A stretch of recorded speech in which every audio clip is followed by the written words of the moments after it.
If you've read much in the field of second language acquisition, you've probably heard of Stephen Krashen. Some think his hypotheses are brilliant. Some think that he is very wrong. I'm not going to say either way, but what I am going to do today is explain his 5 hypotheses. Here they are in brief. The first hypothesis is the acquisition learning hypothesis. Fluency comes from an unconscious process of acquisition, not from conscious skill building. Next is the comprehension hypothesis.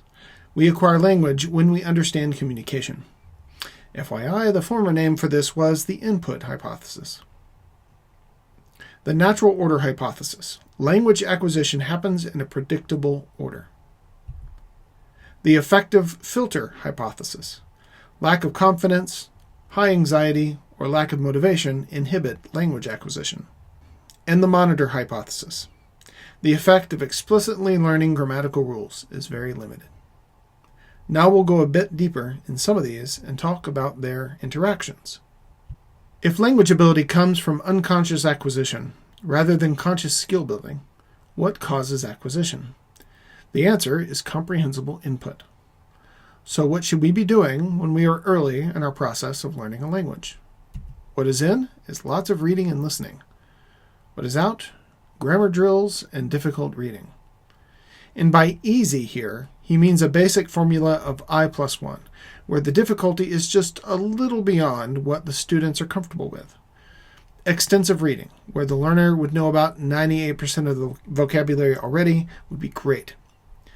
Intensive reading, where the learner knows significantly less, would be de-emphasized. Everyone who has learned a foreign language has encountered a text that was too difficult for them and knows that comprehension of meaning can get lost as you try to parse the basics of the text. Language acquisition happens in a predictable order. There is some variation, but it is slight. Assuming our goal is language acquisition, how do we find the right order? Answer: teach according to the comprehension hypothesis. As long as I+1 content is being provided, learners will make progress. Keep that content of some difficulty, but not too much. What is out? Reject grammatical sequencing. If Chapter 1 is the present active indicative and Chapter 2 is second declension nouns, for example, the content is being sequenced wrong. Focus more on communication.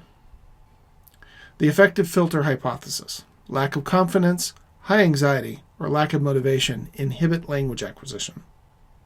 Build confidence by staying comprehensible. Let's go back once again to intensive reading.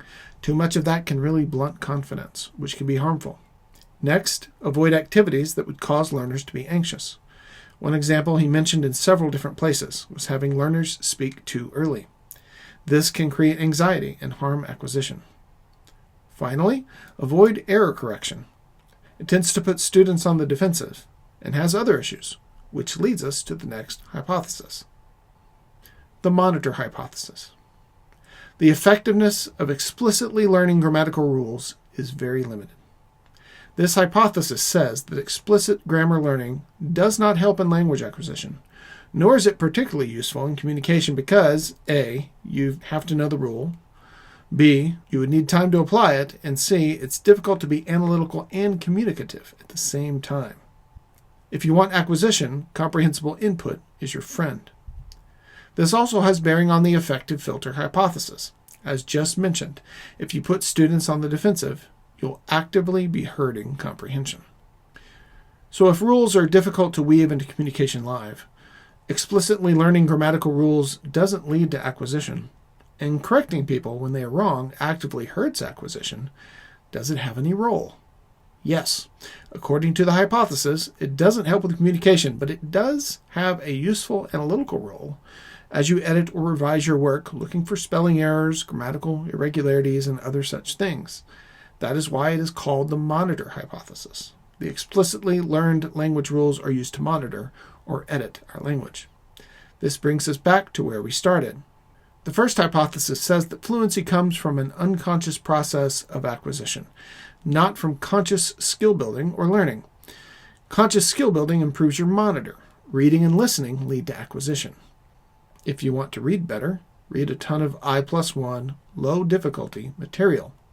If you want to avoid looking stupid in your blog post because you put the accent in the wrong place, or used the wrong case for your object after a particular preposition, conscious skill building is your friend. How do you balance those two? Krashen sees the benefit of both, but he pushes the conscious learning of rules and such to when a learner is more advanced. And those are Krashen's 5 hypotheses. If you have comments or points of clarification, please comment below. I'd love to hear your thoughts.